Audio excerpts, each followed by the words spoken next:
ज्यादा 59,907 मामले सामने आए। मध्य प्रदेश की बात करें तो मध्य प्रदेश में अब सभी शहरों यानी कि नगरीय क्षेत्रों में शनिवार रविवार 2 दिन का लॉकडाउन रहेगा।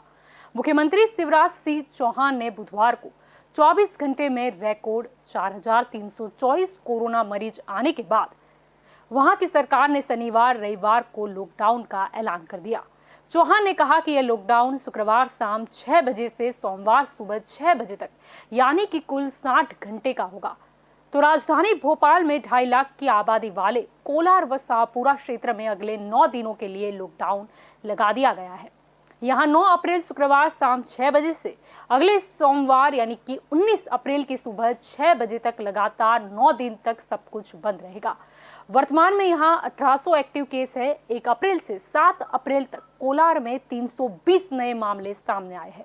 बात करें छत्तीसगढ़ की, छत्तीसगढ़ में रायपुर और दुर्ग के बाद अब बेमेतरा और राजनांदगांव में भी 9 दिन का टोटल लॉकडाउन लगा दिया गया है।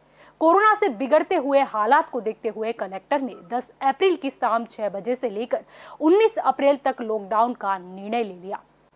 तो वहीं छत्तीसगढ़ में पिछले 24 घंटे में कोरोना के रिकॉर्ड 10,310 नए केस मिले हैं। उत्तर प्रदेश में कोरोना के मामलों में जबरदस्त इजाफा देखने को मिला है और इसके चलते राज्य सरकार ने राजधानी लखनऊ समेत 5 जिलों में आज से नाइट कर्फ्यू लागू करने का ऐलान कर दिया है। इसमें लखनऊ के अलावा प्रयागराज, वाराणसी, कानपुर और नोएडा शामिल है।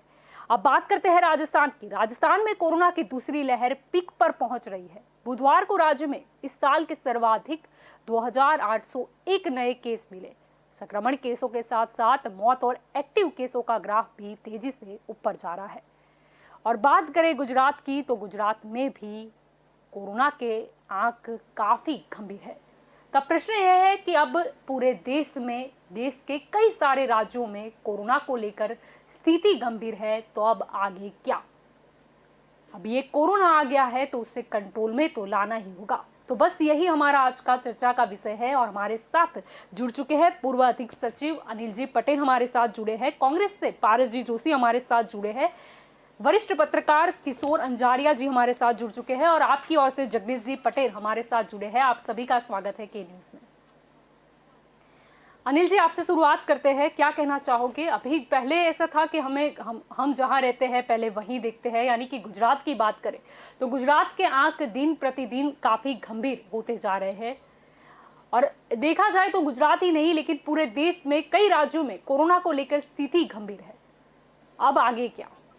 आज का जो सब्जेक्ट आपने बताया कि गुजरात में नहीं पूरे देश में कोरोना है, मैं तो ये कहता हूँ कौन कहता है पूरा देश में कोरोना है? सवाल ये लोगों में आया है, अपने मन में नहीं, सभी लोगों के मन में यही सवाल है कि क्या पूरा देश में कोरोना है या सिर्फ गुजरात में है कि कहाँ पे है? देखो, आप देख सकते हो वेस्ट बंगाल में इलेक्शन हो रहा है जी, वहाँ कोरोना का कोई खौफ नहीं है, कुछ नहीं है, रैली हो रही है, प्रचार हो रहा है, इलेक्शन का माहौल इतना जमा हुआ है कि कोरोना वहाँ दिखता ही नहीं। तो आप सोचिए कि आज का जो सब्जेक्ट है कि गुजरात में ही है पूरा देश में, तो सवाल जो आम आदमी में अभी है कि जो जिसको बोलते हैं छोटे छोटे लोग, मिडिल क्लास के लोग जो छोटा मोटा धंधा करके अपना गुजारा चलाते हैं, वो लोगों के मन में एक भय का माहौल आ गया है, आज खौफ आ गया है। वो खौफ को दूर करना है, ये जो भय का माहौल है वही दूर करने की जरूरत है। दूसरी एक सिस्टम की बात है कि हर जगह पे मान लेते हम लोग सरकार को बदनाम करते हैं, सरकार को अब भली बुरी सुनाते हैं कि सरकार ये निर्णय लेते हैं, लोगों के लिए ये कर देते हैं, वो कर देते, लेकिन करने वाला कौन है? करने वाला तो वहीवटी तंत्र है। वहीवटी तंत्र कौन है? तो वो लोग हैं IAS ऑफिसर लोग हैं, जो उसका जो गुजराती में कहावत है उसको गुजराती में बोलते हैं मारू शू અને મારે માટે શું। तो ये सोचना है कि वो मेरे लिए कुछ होता ही नहीं तो मैं क्यों कुछ करूं। तो वो लोग ऑफिस में बैठ के जो डिसीजन हैं और जो पदाधिकारी है, जो सत्ताधिकारी है, जो पॉलिटिकली पार्टी है या जो सत्ता में बैठे लोग हैं, उसको जो मार्गदर्शन मिलना चाहिए वो सही मायने में मार्गदर्शन देते नहीं है, मिलता नहीं है। उसकी वजह से लोगों में जो भय का माहौल जो पैदा आज हो गया है, उसको वो खौफ दूर करने की ज़रूरत है। तज्ञ को साथ में लेके जो पॉलिटिकल सत्ता में बैठे हैं उस लोगों को तज्ञ की सलाह मार्गदर्शन लेने की ज़रूरत है। जी बिल्कुल सही कहा आपने। पारस जी, मैं आपकी ओर आना चाहूंगी। अभी बात करें तो पूरे देश में कोरोना फैल चुका है, अब आगे क्या?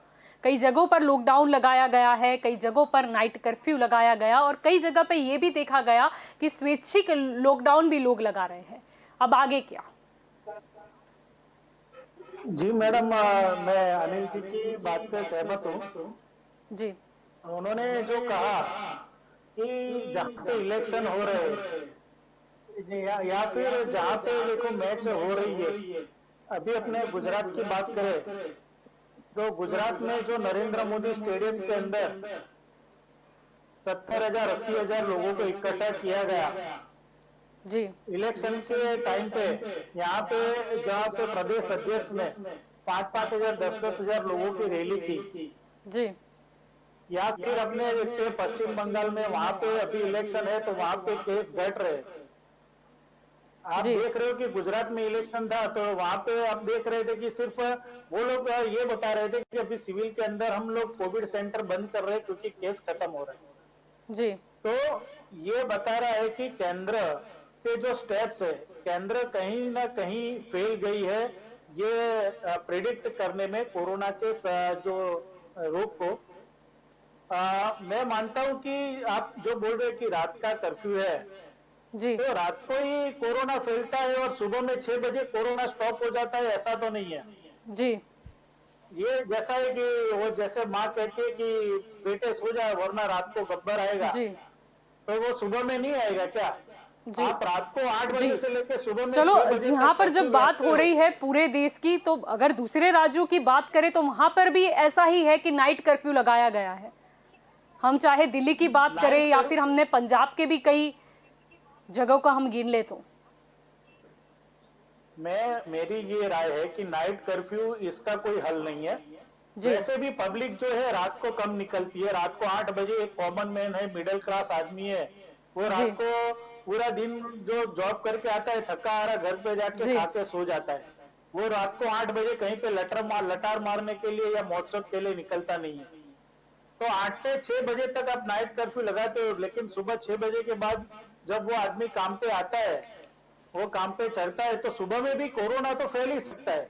तो आप सिर्फ नाइट कर्फ्यू लगाते हो तो नाइट में ही कोरोना आएगा और सुबह में कोरोना नहीं आएगा, ये बात गलत है। इसके लिए मेरा ये मानना है कि स्वैच्छिक लॉकडाउन करना चाहिए। और ये जब तक आपके जो शहर में या फिर आपके स्टेट के अंदर कंट्रोल में कोरोना नहीं आता है, तब तक आप स्वैच्छिक अपने घर में रहे, मास्क पहने, सैनिटाइजर का यूज करें। आप जो विटामिन सी की जो टैबलेट्स आती है वो ले, घर का ही खाना खाए, रेस्टोरेंट के अंदर बाहर का खाना अवॉइड करें। ये सब जो आप साथ साथ में परहेज करेंगे तो ही कोरोना कंट्रोल में आएगा। बाकी नाइट कर्फ्यू आप लगाओगे या 3 दिन का कर्फ्यू लगाओगे, आप बोल रहे हो कि सोमवार सुबह 6 बजे तक की आपने कर्फ्यू लगाया, तो क्या सोमवार सुबह 6 बजे के बाद कोरोना चला जाएगा? जी तो ये सब चीजें समझनी चाहिए। डॉक्टर्स, नर्स है, पुलिस स्टाफ है, वो आज अपने लिए मेहनत कर रहे हैं, कॉमन मैन की जो जिंदगी बचाने के लिए मेहनत कर रहे हैं। तो हमको ये जब हमको कुछ काम हो तो ही घर के बाहर निकले, अर्जेंट काम हो तो ही घर के बाहर निकले या फिर घर के अंदर ही रहे। और कुछ भी ऐसे अपने को लगे कि सर्दी है, खांसी है, ऐसा कुछ है, तो तुरंत ही अपने कोरोना टेस्ट करवा के स्वैच्छिक लॉकडाउन करेंगे तो ही इसका हल आएगा। वरना केंद्र सरकार ऐसे नाइट कर्फ्यू लगाएगी तो उसका कोई मतलब नहीं। जी किशोर जी, आपका क्या मानना है? अभी देखा जाए तो देश में कोरोना की फिर से वो कहर देखने को मिल रहा है जो हमें पहले देखने को मिला था। नहीं जलपा जी, इसमें 2-3 रास्ते अपने आपको देखना चाहिए। ये आप पहले देखो कि मैं पब्लिक की जो संवेदना है उसके बारे में बोलूँगा। बाद में जी। जो ये गवर्नमेंट बोलती है कि हमने अब कोरोना के लिए इतना कर रहा हूँ, ये कर रहा हूँ, तो उसका मेरे पास बजट का आंकड़ा है जी। जितनी गलत कितनी सरकार बोल रही है। तो पहले अब ये आपको याद होगा कि 2020 में फर्स्ट केस आपका कर्नाटक में मेरे ख्याल से मई महीने में आया था, जनवरी में आया था, मई 2020 में।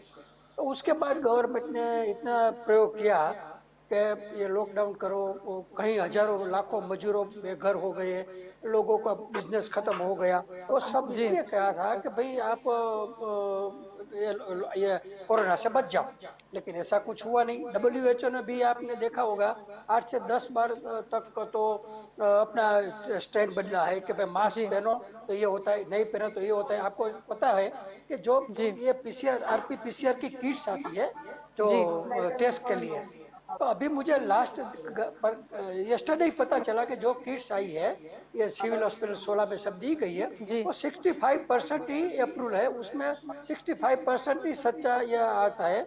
उसके पहले जो ये 5,000 वाली जो PCR RPC किट्स है उसके ऊपर तो जी। ऐसा लिखा था कि ये कोरोना का टेस्ट के लिए किट्स है ही नहीं, ये तो रिसर्च के लिए है, तो इसका रिजल्ट कुछ भी आ सकता है। तो आप मार्केट में भी जाओ, मुझे खानगी प्राइवेट लेबोरेटरी में आप टेस्ट करवाते हैं तो नेगेटिव आता है, आप सरकारी लेबोरेटरी में जाते हैं तो आपको पॉजिटिव आ जाता है। तो हम कैसे सोच ले कि भाई इसको कोरोना है या नहीं है, पूरा जी। बिजनेस है सरकार का या गरीबी मोंगवारी के ध्यान हटाने के लिए सब चल रहा है, पता नहीं। लेकिन एक बार मुझे तो ये लगा कि नरेंद्र दामोदर मोदी ये कितना ये धनाधय, मैं उसको धनाधय राजा बोलूंगा, कि वैक्सीन की कार्ड है उसके ऊपर अपना फोटो लगा दिया।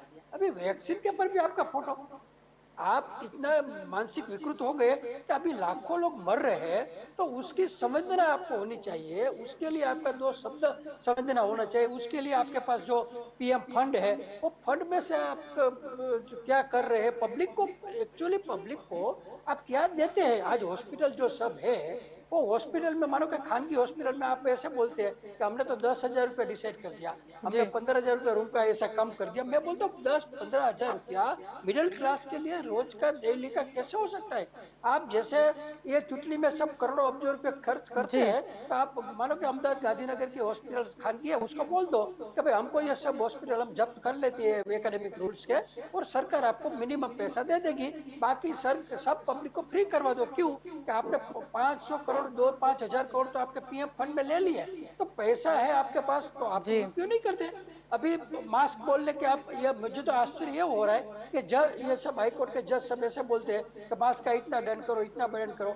यस्टरडे अनिल चंद्र साहब भारत के गृह प्रधान ने मास्क नहीं पहना, तो ये जज कहाँ नहीं देखते हैं, तो जज में उसको सुओ मोटो करके डाल दो, ताकत है तो आप अमित शाह को अंदर। ये पब्लिक को आप बोलते हैं कि ऐसा कर दो, कर्फ्यू डाल दो। हाईकोर्ट का ये काम ही नहीं है। हाईकोर्ट का काम क्या है कि जो लोग सरकार कायदा बनाती है, रूल्स बनाती है, उसका इंप्लीमेंट होता कि नहीं। अभी आप लॉकडाउन के बोलेंगे तो ये लाखों गरीब जो ओडिशा से जब जी। फैक्ट्री में जो लोग काम करने आए मोरबी में, तो उसका क्या होगा।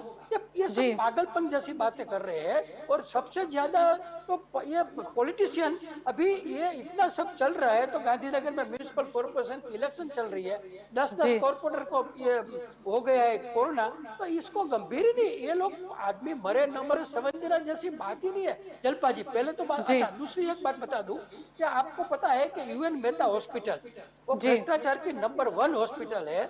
RK पटेल तो उसका सबसे भ्रष्टाचार या रावण में बोलूं, इतना डॉक्यूमेंट मेरे पास है।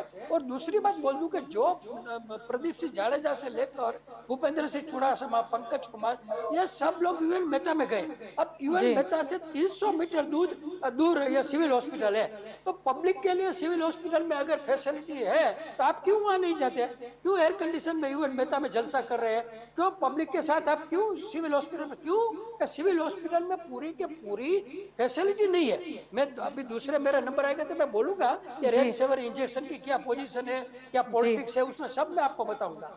जी। जी। जगदीश जी, क्या कहना चाहोगे आप? बात करें तो कोरोना की जो कहर है वो अब पूरे भारत देश पर आ गया है, अब क्या?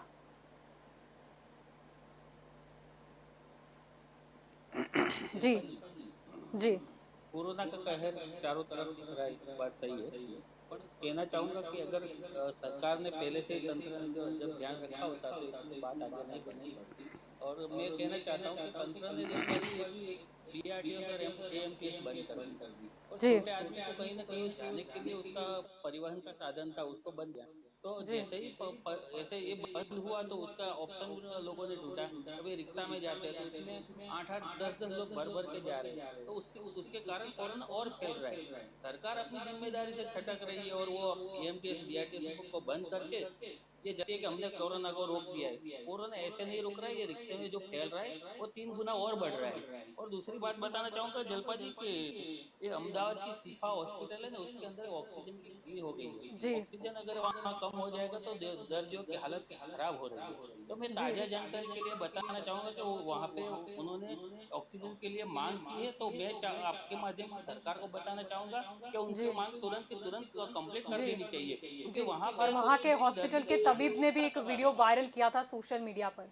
जी जी जी जी जी मैं जी यही चाहता हूँ कि काफी उनकी गंभीर तुरंत की तुरंत मांग बात मानी है। जाए। हाँ स्थिति काफी गंभीर है, तो उनको ध्यान में लेते हुए उनको वैक्सीन। और मैं कहना चाहूंगा कि भाई जब ये चुनाव की बात है, चुनाव की बात है, तो गांधीनगर का चुनाव रोकने के लिए सबसे पहले हमने चुनावी पंच से मुलाकात की थी और उन्होंने ऐसा बताया कि अब ये निर्णय हो गया है, तारीख जाहिर हो गई है, तो चुनावी वो बंद नहीं रहेगी। तो अगर समझो कि कोई भी आदमी होता है तो उसके लिए जी कोई सरकारी आदमी रातों रात कोर्ट खोली जाती है और नए नए कायदे बनाए जाते हैं और रात के रात जी कायदे ठोक दिए जाते हैं। तो ये चुनाव आयोग के लिए भी कोई ना कोई कायदा बनाना चाहिए और उनको जी गांधीनगर का चुनाव तुरंत के तुरंत रोकना चाहिए, क्योंकि वहां पे भी कहीं कहीं ये कारण वहां पे भी कोरोना का बढ़ावा मिल रहा है। जी जी अनिल जी, यहाँ पर जगदीश जी ने बात अगर निकाली है चुनाव की, तो सुप्रीम कोर्ट की ओर से चुनाव आयोग को भी बोला गया कि आपको मास्क बिना की आम जनता दिखती है, पर क्या चुनाव के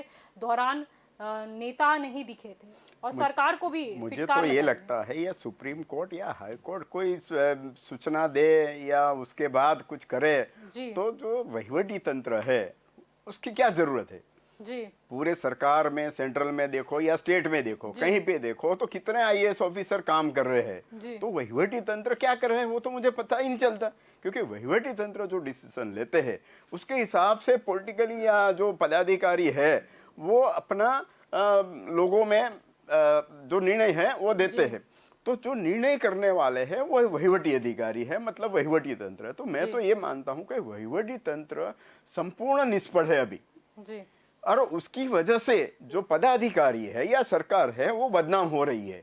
क्योंकि कब मान लो कि जो बताया अपने जो नेता कांग्रेस के जो प्रवक्ता है उसने बताया कि रात को लॉकडाउन होता है, दिन में नहीं होता। जी तो ये एक बात सोचनी चाहिए, जो जी वहीवटी तंत्र है उसको भी सोचनी चाहिए कि भाई एक पदाधिकारी की गरिमा होती है, सरकार की कोई गरिमा होती है। सरकार जो भी कोई डिसीजन लेते हैं लोगों में हास्यास्पद ना बने, उसी तरह का डिसीजन लेना चाहिए। सही बात तो बताई वो तो आपने। हास्यास्पद से ऐसा है कि ऐसे सोशल मीडिया पर मेमेज भी वायरल हुए थे जिसमें विजय रूपानी जी की तस्वीर थी और लिखा गया था कि विजय रूपानी जी ने आविष्कार किया है कि कोरोना सिर्फ रात को आता है, दिन को नहीं आता। तो उसका मतलब ये हुआ कि जो हास्यास्पद पदाधिकारों को बनाने वाले कौन है? वहीवटी तंत्र है। जो आईएएस ऑफिसर ऐसे डिसीजन लेते हैं या ऐसा सुझाव देते हैं या ऐसा मार्गदर्शन देता है, ऐसे अधिकारी को रखना ही नहीं चाहिए। उसको, अधिकारी को सोच समझ के लोगों का हित में कुछ ना कुछ डिसीजन लेना चाहिए और सरकार बदनाम ना हो और सरकार अच्छी तरह लोगों को कुछ ना कुछ कोरोना के सामना कर सके, ऐसी सुविधा दे सके, ऐसा कुछ सुझाव देना चाहिए। ये तो क्या हो रहा है कि सरकार बदनाम हो रही है, सरकार हास्यास्पद हो रही है। ये एक बहुत बड़ा माहौल जो पूरे भारतवर्ष में बन रहा है, ये अच्छा नहीं है। मैं तो मानता हूँ ये वहीवटी तंत्र की संपूर्ण निष्फलता है और उसको ढकने के लिए सरकार बदनाम हो रही है। जी नहीं जलपा जी, इसमें जी मेन बात ये है कि अनिल जी ने जो बताया उसमें थोड़ा बहुत तो सत्य है, लेकिन मैंने भी गवर्नमेंट में पूरा सीनियर ऑफिसर की सर्विस की है। सब आईएएस ऑफिसर इनएफिशिएंट है या बदमाश लुचे लफंगे ऐसे नहीं है। जी बहुत है इसमें, टकावारी ज्यादा है, लेकिन मैं आज की तारीख में बोल सकता हूँ कि पंकज कुमार है, ये विनोद राव है, तो ऐसे 2-5 ये कैलाशनाथन है, तो वो लोग जी। अच्छे काम कर रहे हैं, उसमें कोई बात नहीं है। नहीं, लेकिन मैं इसमें किशोर भाई दो से बात होती संपूर्ण है। सम्मत हूँ कि सरकार में बहुत अच्छे अधिकारी है। मुझे पता है, मैं भी सरकार में काफ़ी साल काम किया है, बहुत अच्छे हुद्दे पे रहा हूँ, मैं सचिव भी रहा हूँ यात्रा धाम का। हम लोगों ने सरकार में इतना अच्छा तरह काम किया है। जी। माननीय मुख्यमंत्री जब नरेंद्र मोदी साहब थे, मुझे पता है अच्छे अच्छे सुझाव उनको मिलते थे और अच्छे अच्छे डिसीजन लोगों को लिया है और सरकार को क्या क्या ये अच्छा अच्छा सम्मान मिला है। अभी लेकिन उसके जाने अभी के अभी बाद अभी ये वहीवटी तंत्र ऐसा हो गया है कि जो अच्छे लोग हैं उसको साइड पे बिठा के रखे हैं। जिसको कुछ समझ में नहीं आता वो लोग सत्ता पे बैठ के वहीवटी तंत्र चलाते हैं और जो सरकार को बदनाम होने में उसका इतना रोल हो गया है। मैं मानता हूं कि संपूर्ण निष्फलता जो मिल रही है सरकार को, उसके लिए वहीवटी तंत्र में जो चुने हुए जो 2-5 अधिकारी जी। है वो संपूर्ण जिम्मेदार है और उसको लोगों के सामने रख के उसको निकाल देना चाहिए इमीडिएट। जी। और कोरोना को अभी कंट्रोल में लेने के लिए कुछ न कुछ अच्छे अधिकारी को साथ में रख के उसका सुझाव लेके उसको कुछ लोगों को अच्छा भला हो उसका ऐसा कोई काम करना जी। चाहिए। पारा दूसरी बात जलपन जी, एक मैं अभी बताता अभी हूँ साथ में। अभी ठीक है, बताओ। जी। अच्छा जलपा जी, अभी मेन जो प्रॉब्लम अभी अहमदाबाद में हो रहा है, गुजरात में जो हो रहा है, ये कोरोना की सारवार में, उसमें रेमडेसिविर इंजेक्शन की बात हो रही है। जी। आप कई दिनों से देख रहे हैं कि जाइडस पर हजार हजार आदमी की लाइन लग रही है, कहीं भी एक इंजेक्शन लोगों को नहीं मिल रहा है। तो उसमें ये अभी आज कल मेरे ख्याल से आरोग्य मंत्री ने और ये है जो ड्रग्स एंड कंट्रोल का जो कोशिया सर है, उसने तो बोल दिया कि हमने 3 लाख का ऑर्डर दे दिया है, 30,000 5,000 आगे, जी। 10,000 आगे। ये सब मूर्खामी भरी बात, इसलिए मैं बोल रहा हूँ कि जी। ये गुजरात पूरे गुजरात में तो इतने इंजेक्शन की जरूरत है, 3 लाख का तो कोई कीमत ही नहीं है। और अंदर जी। की बात आपको बताऊं तो अभी मुझे पता चला है कि जो भारत सरकार का केंद्रीय मंत्री मनसुख भाई मांडविया है, वो जी। केमिकल और फार्मास्यूटिकल कंपनी का मिनिस्टर है। तो उसने सीरम कंपनी जो पुणे की है, सीरम कंपनी, उसको लेटर लिखा और डॉक्टर रेड्डी को लेटर लिखा और ये सन फार्मास्यूटिकल कंपनी उसको लेटर लिखकर ऐसा बोला कि आप गुजरात में ये सब रेड इंजेक्शन की जो शॉर्टेज है, तो आप फुल प्रोडक्शन करके हमको दे दो।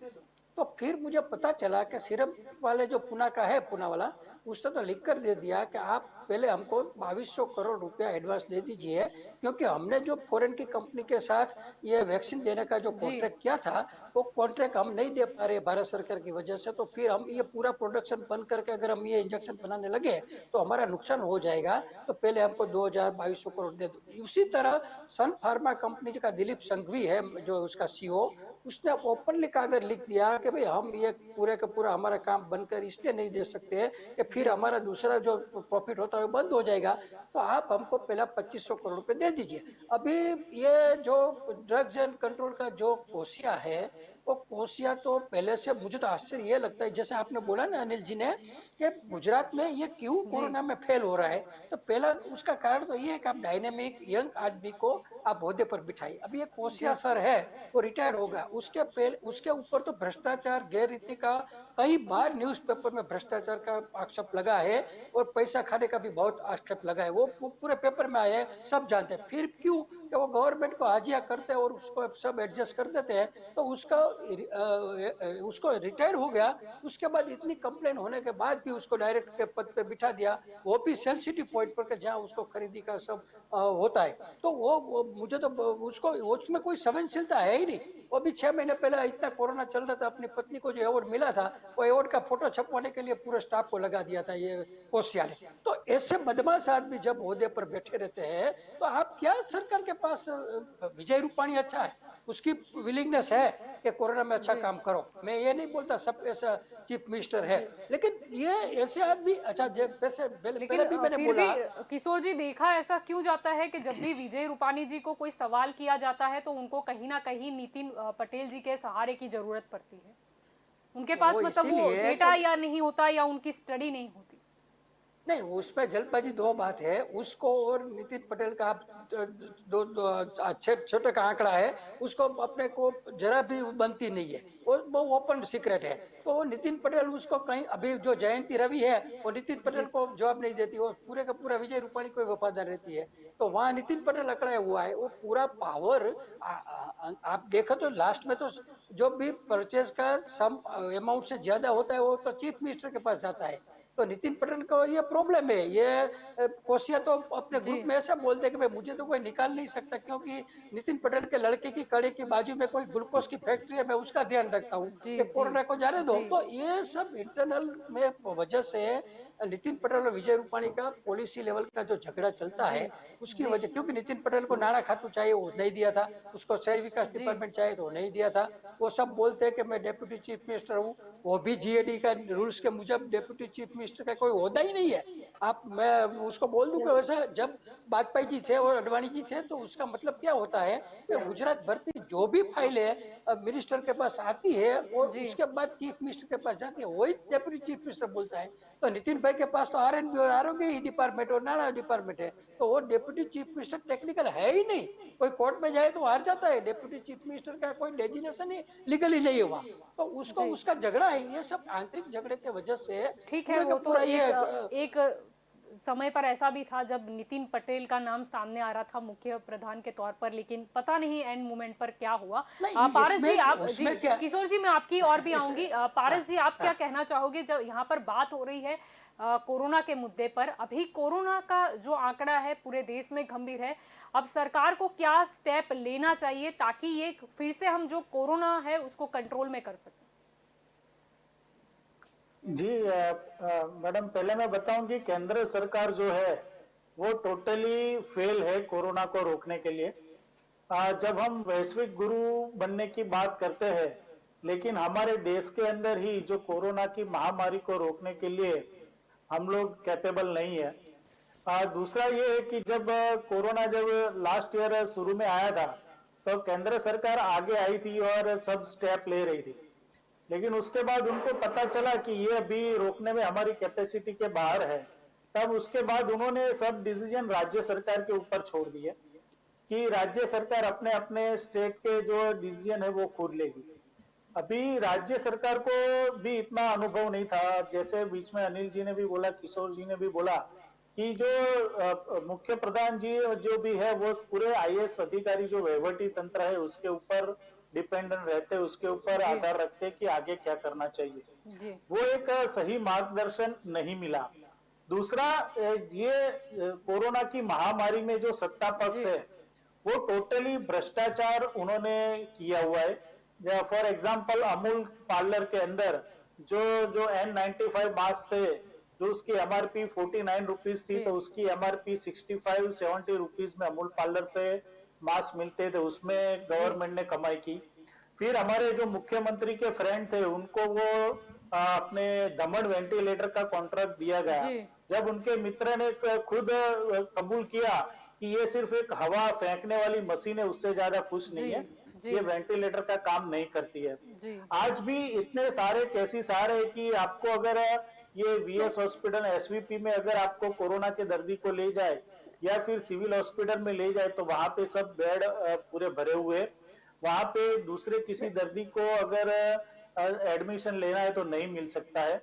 और जो प्राइवेट हॉस्पिटल है उसकी तो बात सोचने की है ही नहीं, क्योंकि मुझे पता है कि वहां पे रेट ऐसा है कि आईसीयू के अंदर आपको अगर पेशेंट को रखना है तो पर डे 25,000 रुपीज का चार्ज है। जी उसके बाद 4,000 रुपए डॉक्टर की फीस है और दवाई का खर्चा अलग से। और जी अगर आप पेशेंट को कॉमन बेड में रखते हो तो उसका चार्जेस है पर डे 16,000 रुपए प्लस 4,000 रुपए डॉक्टर की फी और दवाई का खर्च अलग से। जी कॉमन मैन जो है उसको अगर कोरोना हुआ तो वो तो भूल ही जाने का कि इतना खर्चा कर सकेगा। जी और आज भी अगर आप सिविल में जाए और तो यहाँ पे लोगों को आप पूछे कि अगर आपका दर्दी कोरोना ग्रस्त है, अगर वो सिविल में पहुंचा है तो वो जिंदा वापस आने के चांसेस बहुत कम है। ऐसी नर्क जैसी जी स्थिति सिविल हॉस्पिटल के अंदर है, वहां जी पे कोई भी प्रॉपरली जवाब नहीं मिलता है। अभी बीच में 2 इसीलिए दिन पहले मैंने एक न्यूज चैनल में आपके डिबेट कर रहा था, तो उन्होंने भी जो सत्ता पक्ष के जो थे काउंसिलर उनको पूछा कि पिछले एक हफ्ते के अंदर बड़ौदा सिटी के अंदर 161 डेड हुई है कोरोना से, और ऑन पेपर सिर्फ उन लोगों ने 4 से या 5 डेड बताई थी। तो ये क्यों? मीडिया ने ये बोला कि हम लोगों ने जो स्मशान है उसके बाहर बैठ के हमने काउंट किया है कि पिछले एक हफ्ते के अंदर बड़ौदा के अंदर 161 जो डेथ हुई है वो कोरोना से हुई है। तो सत्ता पक्ष ये मान क्यों नहीं रहा? वो सिर्फ ये अपने ऑन पेपर 4 या 5 डेथ क्यों बता रहा है? ये मैं बता रहा हूं कि आज गुजरात के अंदर या पूरे देश के अंदर जो आंकड़े बता रहे हैं वो गलत है। आंकड़ा उससे कहीं ज्यादा है। आज अगर आप ये सोचते हो कि गुजरात के अंदर 4000 केस आए हैं तो वो गलत है। 4000 केस नहीं है, रोज के है ना 10-10 हजार केस आ रहे हैं, मौत भी ज्यादा हो रही है। लेकिन सरकार की नाकामयाबी छुपाने के लिए और लोगों के अंदर वो भय का माहौल अभी फैल गया है। अगर आपने कल अहमदाबाद के अंदर और दूसरी जगह पे देखा होगा तो मॉल के अंदर लंबी लंबी लाइनें लगी थी। लोगों को लगा था कि सरकार अभी लॉकडाउन ले लेगी। इसके लिए लोग ने 2-2, 3-3 महीने का जो चीजें थी, जीवन जरूरियात की चीजें थी, वो सब उन्होंने घर पे भर ली। अभी आप आज के पेपर में भी देखे तो 40% जो मजदूर है वो अपने घर पे वापस चले जा रहे हैं। उनको पता है कि आधी रात को हमारे जो प्रधानमंत्री बाबा रामदेव जैसे है वो आके जाहिरात कर देंगे कि रात को 12 बजे के बाद लॉकडाउन, तो हम तो पहुंच जाएंगे। तो अभी से जो लोग श्रमिक लोग हैं वो अपने घर पे जा रहे हैं कि बोले आज नहीं तो कल लॉकडाउन आएगा, तो यहाँ पे कोई भी उद्योग या कोई भी कारखाने का अगर मालिक हमको पारस जी खिलाने वाला है स्थिति नहीं। गंभीर हो जाती है जैसे कि कोरोना की और भी, तो फिर लास्ट जो विकल्प है, जैसे कि आपसे पहले भी बात हुई थी कि वो लॉकडाउन ही रहता है, क्योंकि अब तो लोग भी स्वैच्छिक तौर पर लॉकडाउन रखने गए हैं। नहीं, लॉकडाउन रखना है उसमें पक्का है, लोग अपनी समझदारी दिखा रहे। लॉकडाउन रखना जरूरी है, लेकिन उसके साथ साथ में तंत्र को भी अपनी जवाबदारी निभानी चाहिए। उनको भी अपने जो लोग हैं उनको कोऑपरेट करना चाहिए। अभी कल ही में रात को उसका मतलब क्या हुआ पारस जी की सरकार की नाकामयाबी नहीं है, ये वहीवटी तंत्र की नाकामयाबी है। और वहीवटी तंत्र की नाकामयाबी छुपाने के लिए सरकार बदनाम हो रही है। वही तो बात है ना। आप बता रहे हैं कि ये पूरे वहीवटी तंत्र की नाकामयाबी है ना, वही तो बात सही है ना। वहीवटी तंत्र को सुधार लाने की जरूरत है। मान लो कि वैक्सीन देने के लिए सरकार ने एक डिसीजन लिया, वो कैसे लिया? सरकार ने ऊपर से लिया कि फ्री में हम वैक्सीन करेंगे। सरकार आज वैक्सीन अच्छी तरह दे सकती है। उसी तरह मैं मानता हूं कि जो कोरोना संक्रमित हुआ है, जो पेशेंट है, वो पेशेंट को अच्छी तरह इलाज सरकार की ओर से ऐसा डिसीजन लेना चाहिए कि जिसको संक्रमण अच्छी तरह हुआ है, ज्यादा हुआ है, उसको सरकार की ओर से फ्री में सुविधा दी जाए। मान लो अभी थोड़े दिन पहले मैंने पढ़ा था कि जो मास्क है, पहले मास्क कितने रुपये में मिलता था, सामान्य प्रजा नहीं ले सकती थी। जब अभी 1 रुपये में भी कहीं मिलने का शुरू किया, तो ऐसा डिसीजन जो अगर सरकार को लेने के लिए वहीवटी तंत्र सुझाव देते तो मैं मानता हूं कि ये कोरोना कंट्रोल में ला सकते थे। और दूसरा, जो कोरोना के लिए लॉकडाउन का समय जो तय करते हैं वो भी वहीवटी तंत्र करते हैं। वो किस हिसाब से करते हैं कुछ पता ही नहीं चलता। तो इसके लिए सरकार की नाकामयाबी नहीं है, ये वहीवटी तंत्र की नाकामयाबी है। मैं तो ये मानता हूं कि वहीवटी तंत्र में जो अगर सुधार लाया जाए तो मैं मानता हूं कि कोरोना अच्छी तरह कंट्रोल में ला सकते। आप समझो, हम भी एक देश में, मैं आपको ये बताने जा रहा हूं कि मैं भी सरकार में काम करता था। मैं भी आरोग्य मंत्री के पीएस के हिसाब से काम किया है। आरोग्य तंत्र कैसे काम करता है, कैसे किया जाता है, कैसे काम लिया जाता है, वो भी मुझे पता है। इसलिए मैं आज भी दावे के साथ कहता हूं, अगर वहीवटी तंत्र में सुधार लाया तो मैं मानता हूं कोरोना 100% हम कंट्रोल में ला सकते हैं। तो ऊपर से सूचना दी जानी चाहिए। बात कहना चाहूंगा, सॉरी 1 मिनट रोकना चाहूंगा मैं बीच में। श्योर। आपने जो अच्छी बात की कि वैक्सीन का जो सरकार ने ये डिसीजन लिया फ्री में देने का। अभी आज की बात है कि जो वैक्सीन का पहला डोज दिया होता उसके बाद में आफ्टर 28 डेज दूसरा डोज लेना था, बराबर है। अभी वहां पे जो लोग जा रहे हैं उनको बोले कि नहीं आप अभी 45 डेज के बाद आइए। क्योंकि स्टॉक खत्म हो गया है। ना, ऐसा नहीं है, उसमें ओके, दो प्रकार तो का जो लोगों को बोला गया था कि 28 डेज के बाद आपको सेकंड डोज मिलेगा, नहीं नहीं, तो पूरे उसमें ऐसा अहमदाबाद है, में मोस्ट ऑफ जी अनिल जी, आप कुछ उसमें कहना ऐसा चाहते है हैं? कि जी दो जो डोज जो वैक्सीन दिया जाता है, दो अलग अलग प्रकार के हैं। एक 3 वीक के बाद है और एक 45 डेज के बाद है। तो वो भी तंत्र को लोगों के सामने सच्ची बात रखनी चाहिए।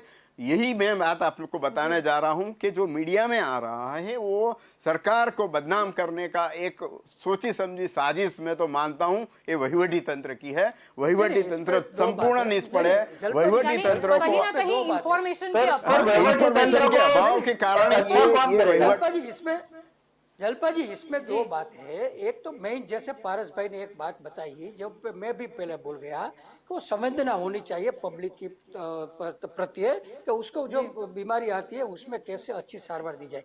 तो मैं ये बदमाश सरकार को ये बोलना चाहता हूँ कि आप धारासभ्य कोई भी बीमार पड़े, अभी कोई धारासभ्य बीमार पड़ता है जी तो फर्स्ट स्टेप में ही उसको 15 लाख रुपया इमीडिएट उसको पास कर दिया जाता है।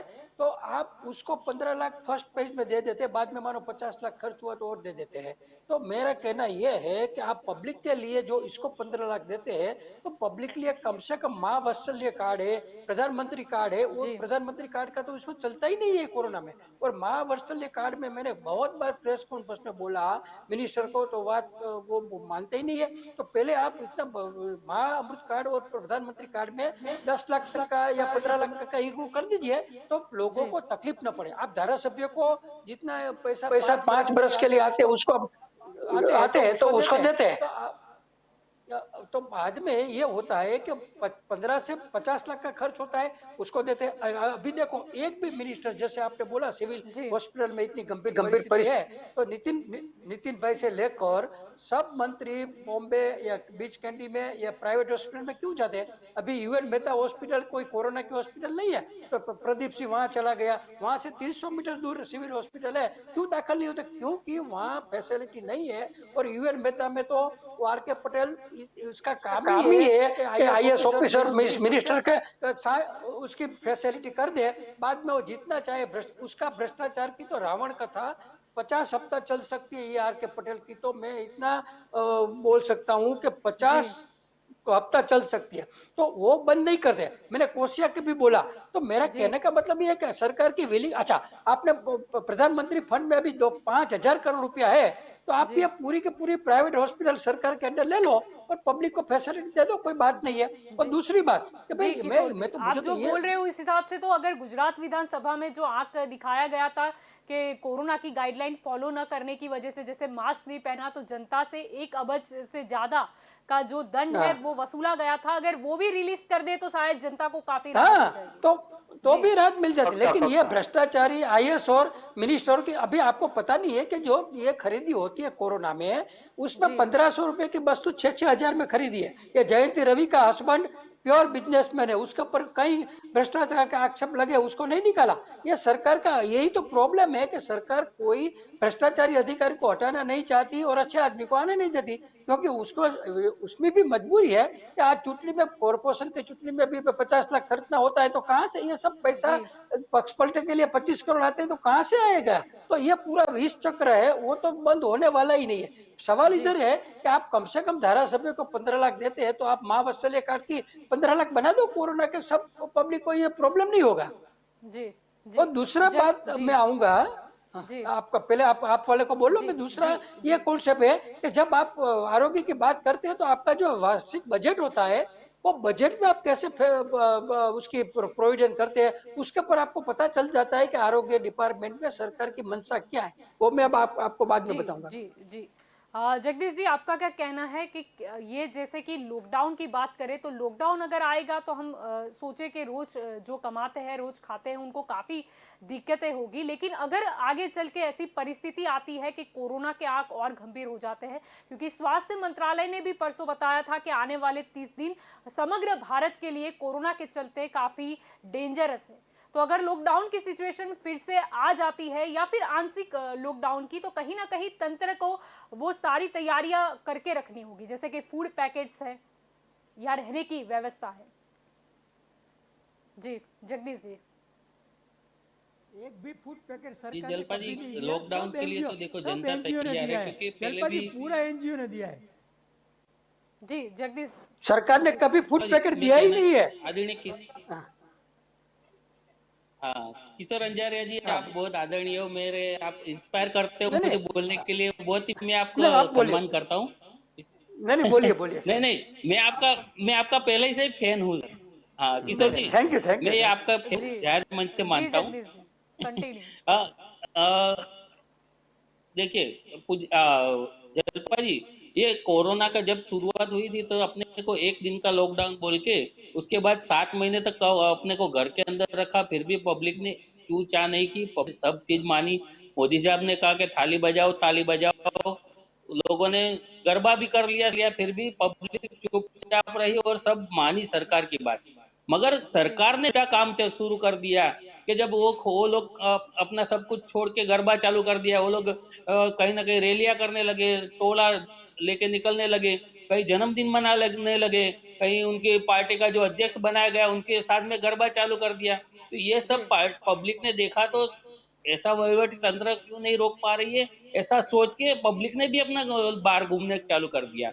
और जी कहीं ना कहीं आप अभी अनिल ला के वहीवटी तंत्र फेल हो रहा है, तो वहीवटी तंत्र तो फेल हो रहा है, साथ में सरकार की भी अड़आवड़त है वो भी फेल हो रही है, क्योंकि सरकार को अगर वहीवट घुमा रहा है तो सरकार को भी उसकी जिम्मेदारी है कि सरकार को उसको फटकार लगानी चाहिए। कोई भी अधिकारी अगर वो अपनी मनमानी चला रहा है तो उनको डांट दे कि भाई तुम ऐसा क्यों कर रहे हो। जब तक यहाँ जब मोदी जी थे तो सब कुछ यही अधिकारी सब जो मान रहे थे, जैसे मोदी साहब तो यहाँ पे फिर पीछे जीरो हो गया, ऐसा तो नहीं हो सकता है ना, जी क्योंकि जब तक मोदी जी थे तो सब मान रहे थे, तब तक कोई नहीं, यही अधिकारी थे जो काम जी कर रहे थे, यानी मोदी जी पूरा में वो 8-8 घंटा लीडरशिप पूरा के वो काम कर थे रहे जो थे। अभी कहीं ना कहीं कंट्रोल में नहीं रखा जा रहा है वहीवटी तंत्र को, आपका कहने का जी, मतलब ये है। क्योंकि जी कहने अभी हाँ अनिल जी ने बोला उसका मैं जवाब दे रहा हूँ कि भाई जो वहीवटी तंत्र उनको घुमा रहा है, तो वहीवटी तंत्र उनको क्यों घुमा रहा है, क्योंकि अभी इनकी मैं तो उनके ऊपर आक्षेप नहीं करना चाहूंगा कि उनको कहीं ना कहीं थोड़ी समझ कम हो रही है। वो एकदम से निर्णय ले लेते हैं कि एमटीएस बंद कर दो, बीआरटीएस बंद कर दो, पर उसका परिणाम क्या आता है वो भी सोचना पड़ता है। कहीं ना कहीं इसके लिए सरकार तंत्र फेल हो रहा है, इसीलिए फेल हो रहा है क्योंकि वहां पे निर्णय शक्ति नहीं है। अपने धारा सभ्य को कोई नहीं बोलता है कि भाई आप जमावड़ा मत करना, आप रैली में मत निकालना, तो पब्लिक देते हैं कि पब्लिक ने ऐसा किया इसके लिए कोरोना फैल रहा है। तो जी कोरोना फैल रहा है तो उसमें कहीं ना कहीं आप भी जिम्मेदार हो, ये भी मानना पड़ेगा। जी जलपा अनिल जी, जी क्या इसमें एक कहना बात, चाहे। जलपा जी, जी जी एक बात ये किशोर भी हो सकती है, जैसे ये साहब ने बताया कि वहीवटी तंत्र के साथ पॉलिटिक्स की भी जवाबदारी, तो मैं वो ये बोलना चाहता हूँ कि ये जी राष्ट्रीय महामारी है।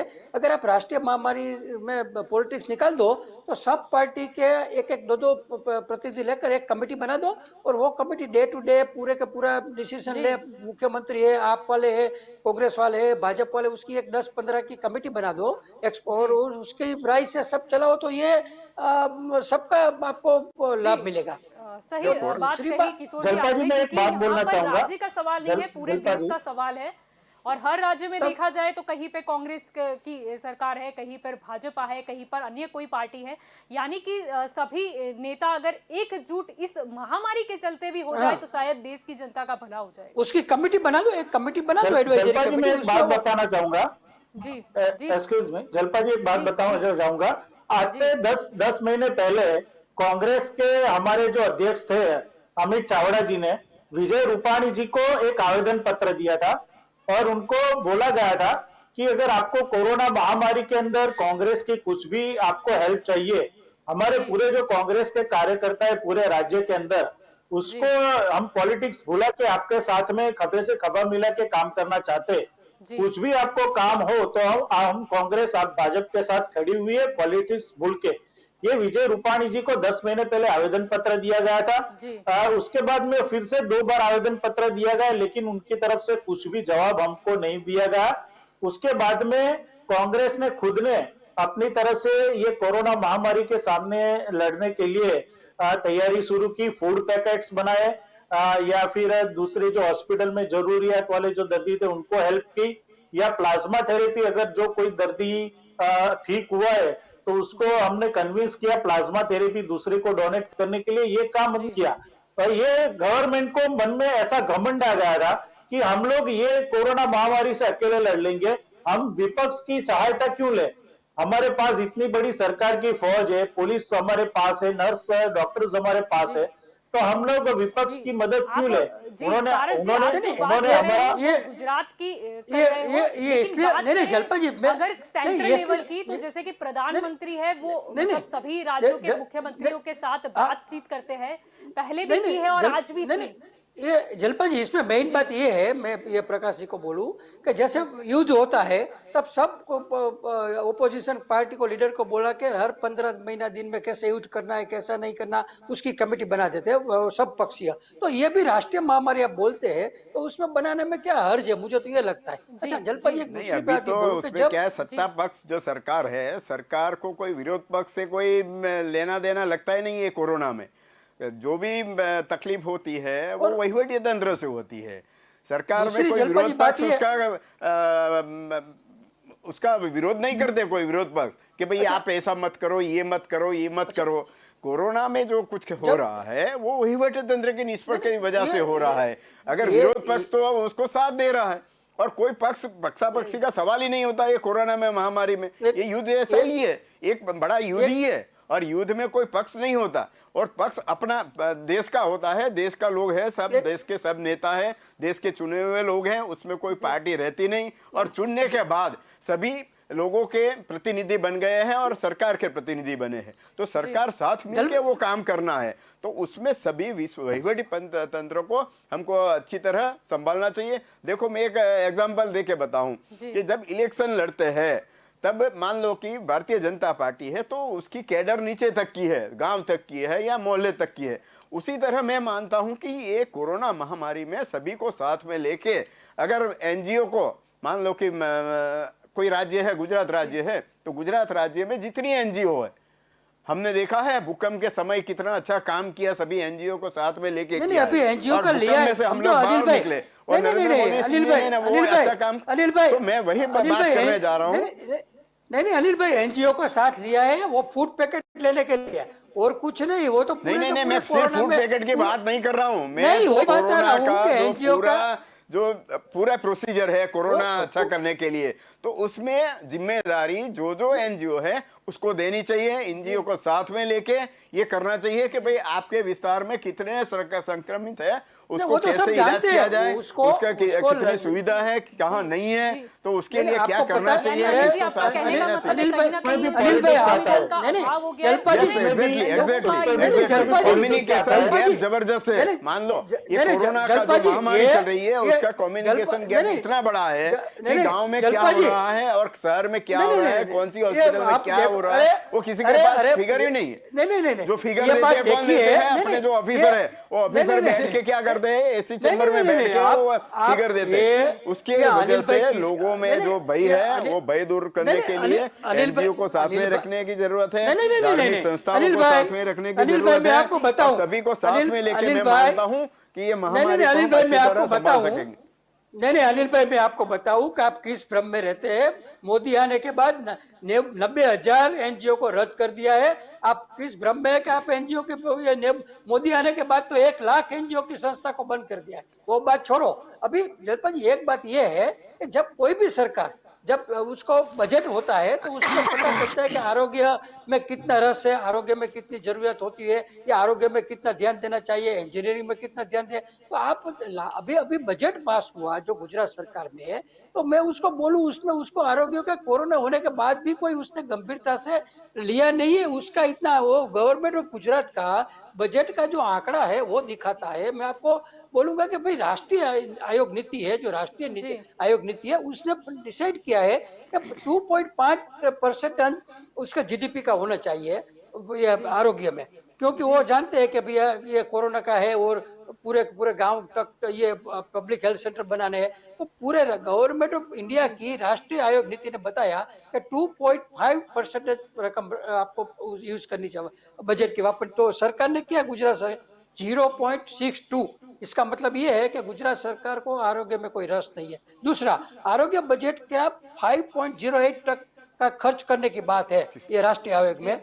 उसमें 8% खर्च करने की बात है। गुजरात सरकार ने लास्ट 10 ईयर में ओनली 5% जी। खर्च किया है, तो इसका मतलब ये हुआ लेकिन तो उसको आरोग्य किशोर में जी, कोई चलो बजट तो अब आ चुका है, अच्छा उसमें तो हम नहीं नहीं, बजट दूसरी का एक बात वो कर नहीं एक बात मेरी गंभीर बात बाबत सुनिए, तो ये मेरी है बात सुनो। नहीं नहीं एक बात अभी एक बात कोरोना सुनिए फैल चुका मेरी है, बात अभी सुनो, आगे कोरोना नहीं, वही मैं महामारी बात चल बता- रही है, वही उसमें बात बजट का बता कोई रहा सवाल हूँ। ही नहीं नहीं होता। नहीं नहीं प्रधानमंत्री नहीं जब नहीं, नहीं, मुख्यमंत्री से तब भी बताते अनिल भाई, थे कि आप कोई भी नहीं नहीं काम नहीं करने अनिल के भाई, लिए पैसे की कुछ कमी अनिल नहीं है। भाई, और अरे दूसरी अरे बात, अनिल मेरी भाई, बात नहीं सुनिए नहीं नहीं साहब, नहीं, अरे किशोर भाई, नहीं एक नहीं, बात, आप एक बात। आपकी बात सही नहीं है, क्योंकि आप अधिकारी भूल गए। बजट में जो पैसा प्रोविजन होता है उसके ऊपर पहले नहीं वो यूज कर सकते, तो नहीं नहीं सरकार नहीं, की मंशा ये है कि आरोग्य खाते में उसने बजट नहीं रखा। अभी मैं आपको एक और उदाहरण दूं कि आप सरकार गांव की बात कर रही है, गांव में पब्लिक हेल्थ सेंटर में हम अमेंडमेंट होता है बजट में। कोरोना की सारवार करेंगे। उसका जो मेरे पास आंकड़ा है, 57% ग्रामीण पॉपुलेशन है, उसमें उसने 1100 करोड़ दिया, और 43% पब्लिक ये सिटी शहरी विस्तार है, जी। तो उसमें उसने चलो डाइवर्ट 2783 करोड़ दिया।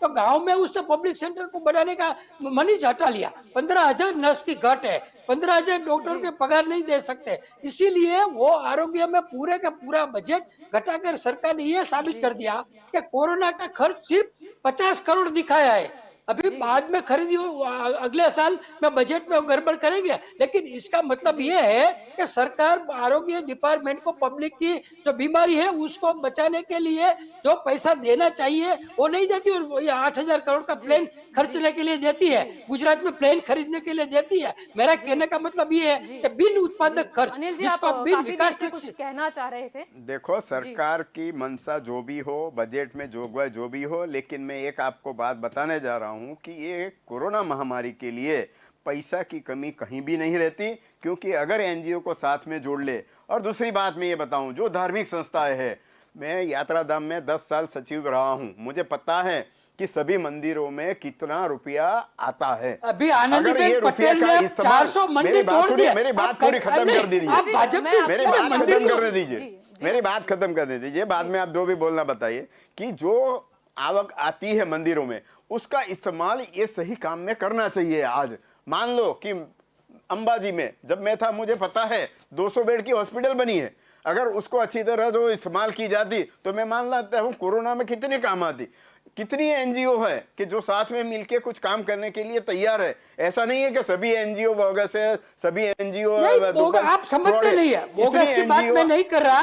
वो भाजपा की तरफ नहीं है, जो एनजीओ है गवर्नमेंट भाजपा ऐसा क्यों मान ले हैं? ये महामारी है, महामारी में कोई विरोध पार्टी नहीं है, कोई उसका विरोध नहीं कर रहा है, सब साथ में मिलके काम करना चाहते हैं, लेकिन वहीवटी तंत्र की निष्फलता की वजह से ये हम कोऑर्डिनेशन कर नहीं पाए।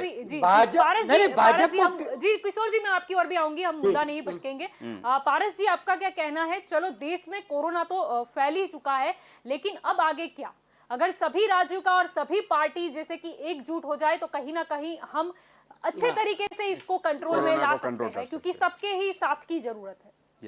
जी जी जलपा मैडम, जी हम लोग अगर एक साथ हो जाए, अगर पक्षा पक्षी भूल जाए, भाजपा कांग्रेस भूल जाए और सभी नेता एक हो जाए, प्रजा भी एक हो जाए, और अगर वो समझे कि हमको कोरोना महामारी को भारत से भगाना है, तो वो एकदम आसान है। बस जो अपने जो बेसिक रूल्स है, जो मैंने पहले बताए थे कि मास्क है या फिर सैनिटाइजर है या फिर अपने 2 गज अंतर की दूरी है, या फिर अभी जो वैक्सीन जो हमने ढूंढा हुआ है डॉक्टरों ने वो ले, और कुछ तकेदारियां जो रखे, तो हम ये बीमारी को आसानी से भगा सकते हैं।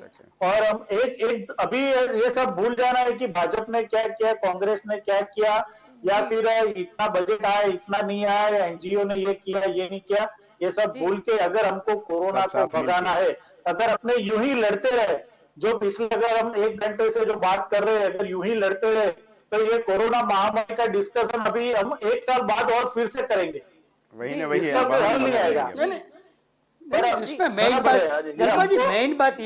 मेन बात ये है कि सरकार को ये कोरोना हटाने के मन ही नहीं है, क्योंकि अभी मोंघवारी, बेकारी, भ्रष्टाचार से ध्यान हटाने के लिए अच्छा कोरोना का है। और खरीद, आप ये सब बोलते हैं कि कांग्रेस भाजपा एक हो जाए, मैं बोलता हूं कि 5-5 हजार करोड़ की जो खरीदी करनी है आरोग्य डिपार्टमेंट में, अगर ये एक हो जाए तो भ्रष्टाचार कैसे होगा? ये कभी ये सब आदर्श की बात भूल जाओ, ये पूरे का पूरा पॉलिटिक्स में जी। पैसा की बात है। और दूसरा, आप एक लॉजिक समझो, 140 करोड़ की भारत में जनता है, उसमें 1 करोड़ को कोरोना हुआ, 2 लाख लोग मर गए, तो 2 लाख लोग को मर के लिए ये अब्जो की रसी क्यों खरीदी है? अभी आप जाइडस वाले, आप पता, जाइडस वाले 890 में इंजेक्शन दे रहे हैं, क्यों? कि वो 2800 रुपए का इंजेक्शन था, अभी 900 रुपए में क्यों दे रहे हैं? कि उसकी रसी मार्केट में आ रही है, तो अब जो रुपया उसमें से निकालना है, तो ये पब्लिक में एक ऐसी इंप्रेशन डाल रहे हैं कि हम तो 2800 का इंजेक्शन आपको 900 में दे रहे हैं, अगले महीने उसकी रसी आएगी, उसका 3 गुना भाव लेकर वो लूट जाएंगे। ये 140 करोड़ में से 1 करोड़ अभी मरा तो 2 लाख भी नहीं है, तो 140 करोड़ की रसी आपका बिजनेस हो गया है। ये कोरोना को भाजपा की सरकार ने पूरे के पूरा मानसिक ये जी संतुलन घुमाकर पूरा जी पैसा का खेल बना दिया है। मोहंगवारी, भ्रष्टाचार, बेकारी सब भुला दो जी और ये जी निंदक चला दो कोरोना का। अभी कोरोना जी का मरा कितना? 140 जी, करोड़ में लेकिन 3 लाख, सही बात है 5 लाख। आपकी। कोरोना के काल में कहीं ना कहीं बिजनेस या मुनाफा नहीं दिखना चाहिए। जनता का अभी जो मुकेश स्वास्थ्य अंबानी है की, वो मुकेश हमारे अंबानी उसमें आना अब्जोपति हो चाहिए। गए समय कोरोना। का थोड़ा अभाव है। किशोर जी, आपसे आखिरी सवाल पूछना चाहूंगी। आपको क्या लगता है, अगर परिस्थिति बिगड़ती है तो लॉकडाउन लगाना चाहिए या नहीं है? नहीं, लॉकडाउन उसका कोई परमानेंट सॉल्यूशन नहीं है। इसका तो जी सरकार ने, क्योंकि अभी आप लॉकडाउन लगाने जाएंगे तो हजारों लाखों मजदूर, मिडिल क्लास के लोग, अभी छोटे दुकान वाले, वो सब खाने पीने का, अगर सरकार, हाँ, कनाडा में जब लॉकडाउन लगता है तो हर एक के खाते में 2-2 हजार डॉलर डालते हैं। तो जी आप ऐसा करो, जब जब कम से कम 10 हजार रुपया सबके 15 हजार रुपये खाते में डाल दो, तो कोई विरोध नहीं करेगा। जी अभी तो जी आप वो खाने के भी लोगों को तकलीफ है, तो जी, इतना या तो फिर लॉकडाउन मत फूड लगाओ तो। पैकेट्स है, या फिर गरीब लोगों के लिए रहने की जगह है। सही बात है। जगदीश जी, आपका क्या कहना है कि अगर परिस्थिति खराब होती है तो सारी सुविधाओं के साथ 2-3 दिन का, जैसे कि हाईकोर्ट ने भी सुझाव दिया था कि लॉकडाउन अगर लग जाएगा तो कहीं ना कहीं वो चेन टूट जाएगी। जी जी, जी अगर जगदीश चेन जी। टूटती है, नहीं लॉकडाउन करना पड़े तो उसके लिए हम तैयार हैं। चेन टूटती है और लॉकडाउन करना जरूरी है तो हम उसके लिए भी तैयार हैं। ऐसा नहीं है कि ना बोल रहे, पर लेकिन उसके बाद जब नेता लोग रैली करते हैं तो वो हमसे सहन नहीं हो रहा है अभी। और जनता के लिए ऐसा हो गया कि पिछले लॉकडाउन में ऐसा था कि आप जो सरकारी हॉस्पिटल के अलावा जो प्राइवेट हॉस्पिटल में दाखिल हो रहे थे तो उसका खर्चा कहीं ना कहीं सरकार भुगत रही थी। इस बार हमको उन्होंने आत्मनिर्भर कर दिया है, और अगर कुछ भी हुआ और प्राइवेट में गए तो समझो तुम्हारा बिल 4 से 5 लाख रुपया हो जाएगा। यानी अभी ये इस बार पब्लिक को भी ध्यान ध्यान रखना पड़ेगा कि अभी अपने आत्मनिर्भर है, इसलिए आपको कहीं ना कहीं ध्यान रखना पड़ेगा अपना। और ये जो जो कोरोना है तब तक अपना संभाल, अपना ध्यान रखें, और कहीं ना कहीं जाए जी नहीं, जाने की जरूरत नहीं है तो वहां मत जाए। और जी जी ये और अपना ध्यान खुद रखना पड़ेगा। जी।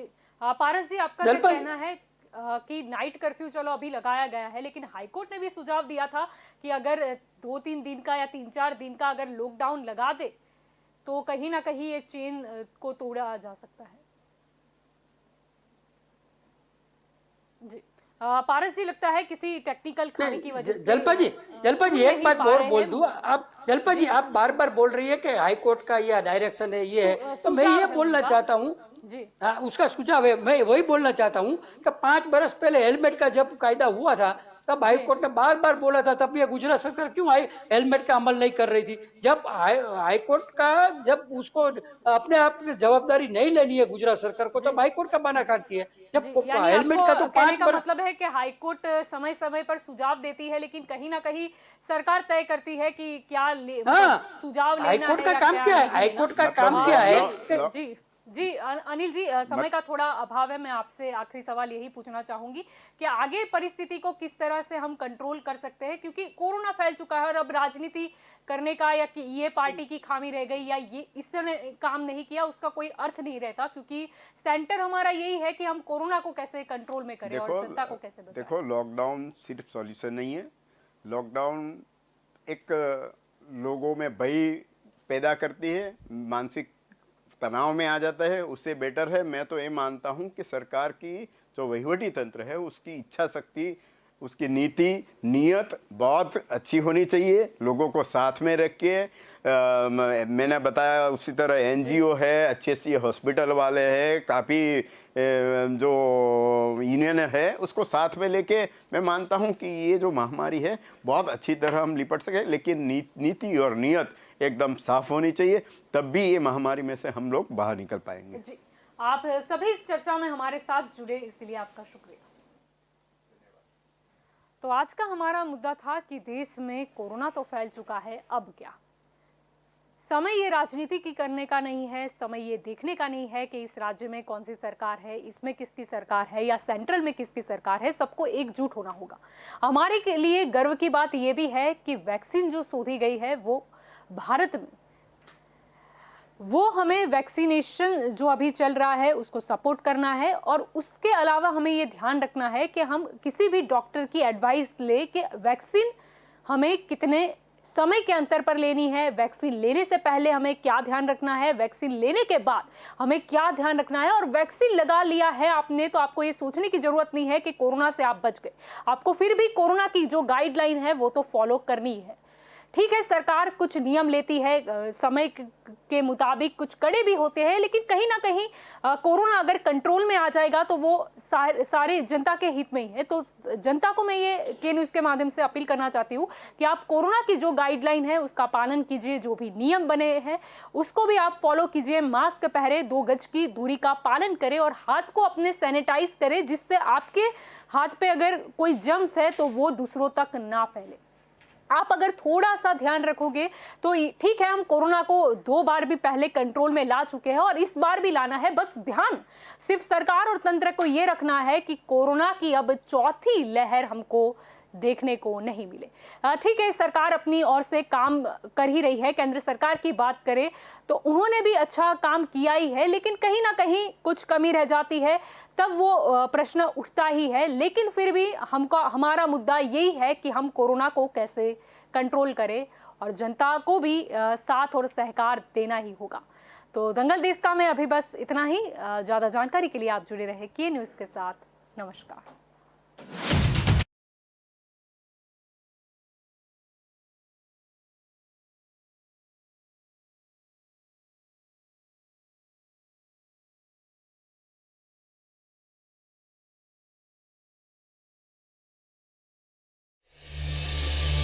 SGVP, a true international school. The school provides all facilities like transportation, prayer hall, library, IT and multimedia center, science labs, conference hall, art and craft, music, study hall, 5-star hostel facility, dining hall and much more. NRI students from 20 countries of different continents are studying here. School provides all the sports activities like swimming, horse riding, cricket, basketball, volleyball, football, tennis, yoga, indoor and outdoor games. A perfect blend of science, sports and spirituality.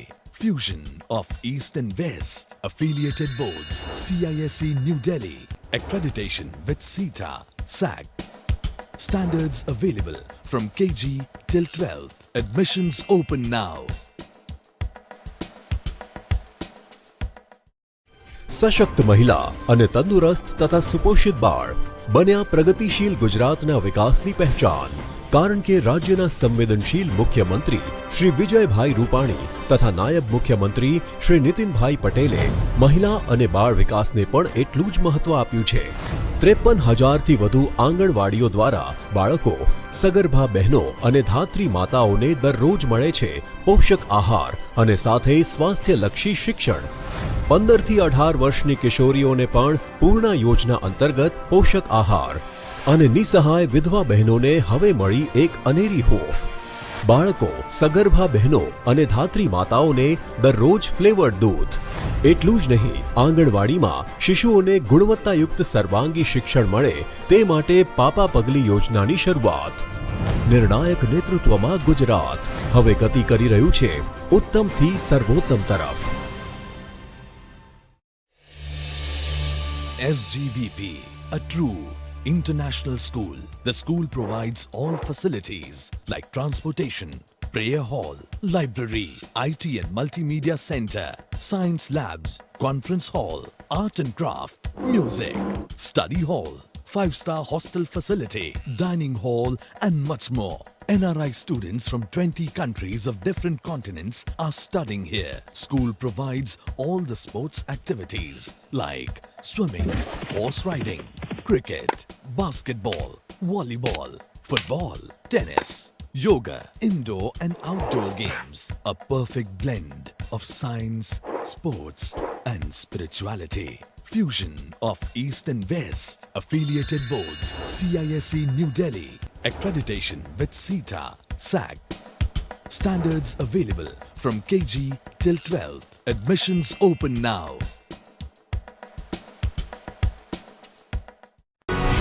આપણું ગુજરાત એટલે એવો રસ્તો જ્યાં શિક્ષણના વિકાસની ગાડી પૂરપાટ દોડે છે. એટલે જ તો મુખ્યમંત્રી શ્રી વિજયભાઈ રૂપાણી અને નાયબ મુખ્યમંત્રી શ્રી નીતિનભાઈ પટેલના માર્ગદર્શનમાં ગુજરાતનું શિક્ષણ ઉત્તમથી સર્વોત્તમ તરફ આગળ વધી રહ્યું છે. શાળાઓ હવે વધારે સુવિધાવાળી બનશે, જ્યાં ઉત્તમ શિક્ષણ સાથે મળશે પોષણ પણ.